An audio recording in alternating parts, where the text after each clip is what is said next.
নমস্কার। আজ আমার নিবেদন কবি দেবব্রত দত্তের লেখা কবিতা কর্মখালি। পাড়ার মদন পাশ করেছে ইতিহাসে এমএ, চাকরি পাওয়ার চেষ্টা করে যায় না তবু থেমে। মদন পেল গোপন খবর, আলিপুরের জুতে বন মানুষের চাকরি আছে, জানতে গেল ছুটে। বন মানুষের মুখোশ পরে থাকতে হবে খাঁচায়, মাইনে পাবে 700 টাকা, খাবার পাবে যা চায়। বেকার মদন অনিচ্ছাতেও চাকরিখানা নিল, দর্শকরাও বেজায় খুশি, দারুণ মজা পেল।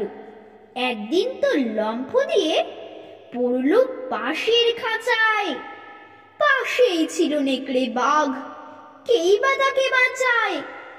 হালুম করে বাঘ বাবাজি যেই তুলেছে থাবা, বন মানুষ চেঁচায় বিষম, মরে গেলুম বাবা।